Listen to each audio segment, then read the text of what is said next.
Hello and welcome to the comments for today. In actual fact, I'm looking today at the meeting that was held yesterday, the Climate and Emergency meeting, mainly because it's the last meeting of the sort of council year with the AGM being held tonight. So I thought I'd have a look at that, and all in all, it was a pretty decent meeting. There were some strange bits again, of course, and sadly featuring our friend Councillor Brooks. Okay. Yes, Wendy? There was something that came up recently in, I can't remember which meeting it was, about something being partially financed by climate emergency. If anybody can remember what that was, it was something fairly recent, but I can't remember what it was. If it was to do with vehicles, I don't think it was to do with vehicles. So you stick your hand up in the air and you've prepared your question, or not, as in you can't remember what you wanted to ask, you can't remember what it's about, and you can't remember where it was discussed. Really? It might have been to do with, was it events and comms? Speak up, please, Sonia. I don't know why everybody's whispering today. So Oh. it's probably because my voice is a bit funny because of this virus I've had.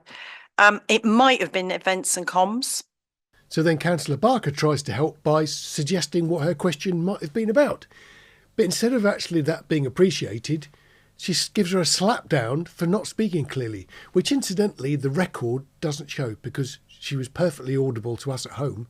And if you're in the room, maybe you ought to get your hearing checked. To do with the big green weekend, and it was to do with funding, wasn't it, towards that, wasn't it, Councillor Pearce? I can vaguely remember something.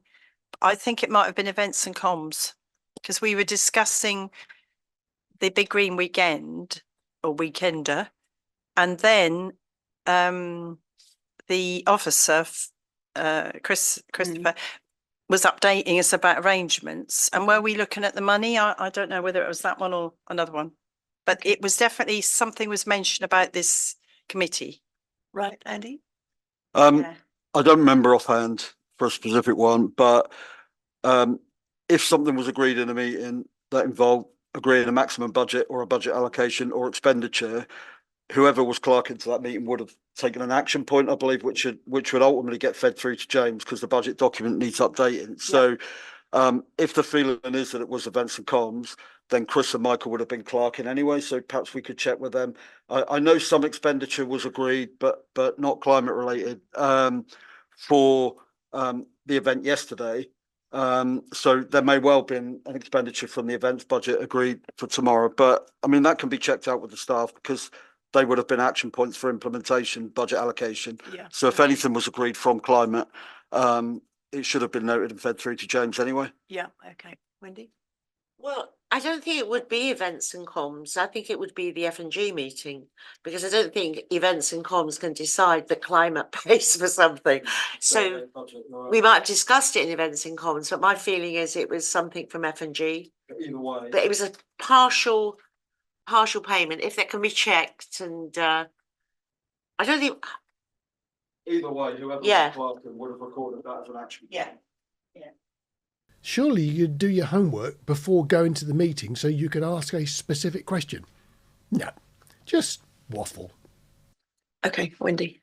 Yeah, I've been trying to find, I mean, maybe some of, maybe our staff can pick this up with the East Suffolk Council, because I don't think that Rachel Smith-Light is still the Cabinet Member for the Environment, but I have tried looking on East Suffolk Council's page to find out who is in the Cabinet.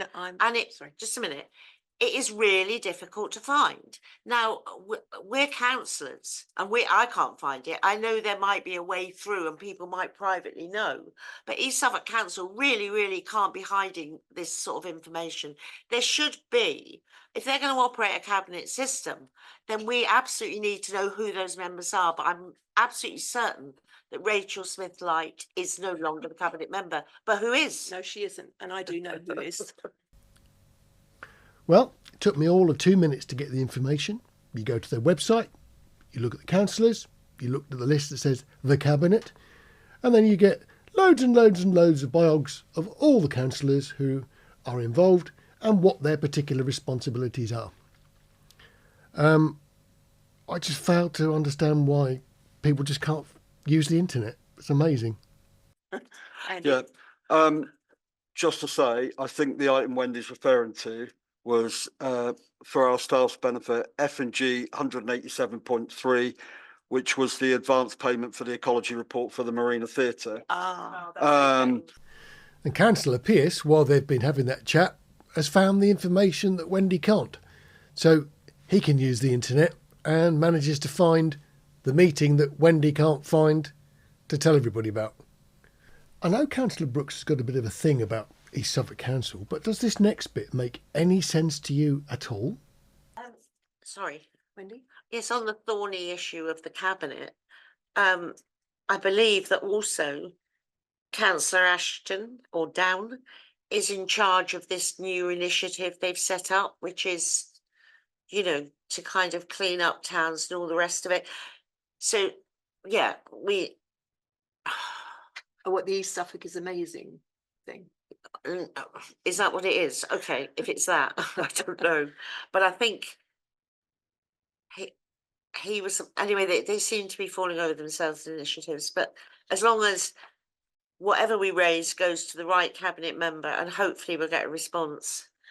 Right, so it went on a little bit further, and Wendy's question was quite decently responded to by Councillor Pearce, who as usual knew all the facts and figures. But they're trying to have this discussion, and if you watch very carefully, you'll see Wendy attempting to find, like Mary Poppins did, some sort of aspidistra in her handbag. So they're all having a sensible conversation. But just watch Wendy. What on earth is she doing? She's emptying the entire contents of her handbag, trying to find something, paying no attention whatsoever to what the people in the room are talking about. So ignore the conversation. Just look at what's going on. This is an old item in terms of it was to do with when we were trying to establish the bulky waste scheme, and we still seem to be repeating this.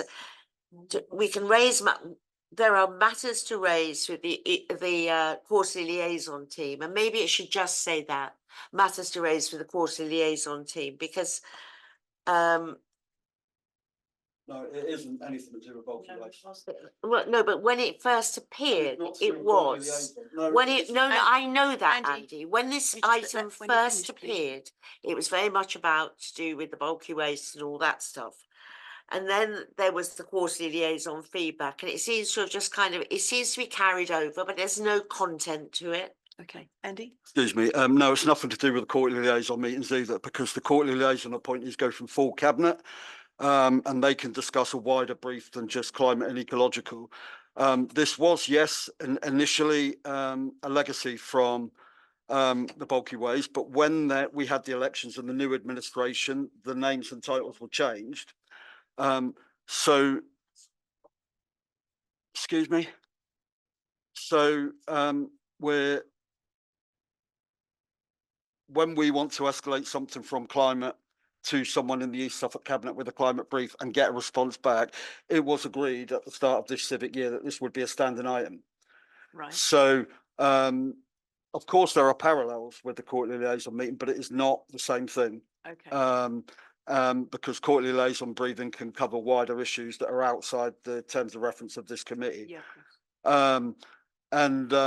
So, but I think you're right.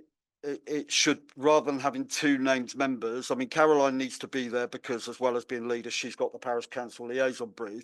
But I agree, it should be any other cabinet member. So should we say the appropriate cabinet member? Yeah, the appropriate portfolio holder or something like that. Yeah, Sonia? Yeah, I was going to suggest that because we also had this when we were discussing the state of the pollution, which went via our MP as well as to the various cabinet members before we actually, I'm talking before May 23 last year. So that was partly why we had this as an ongoing item, so that whatever came up, we could target it. And I agree with you, that needs to be you know, whoever the relevant cabinet member is at the time, because they might change again. Exactly. I think that's probably enough for today. We don't want to make it too long, and there were plenty of other things that I could have put in, but I've chosen not to. I wonder if she ever found what she'd lost. We'll never know. Anyway, the next video will be after their AGM. So stay tuned. Talk to you soon. Bye.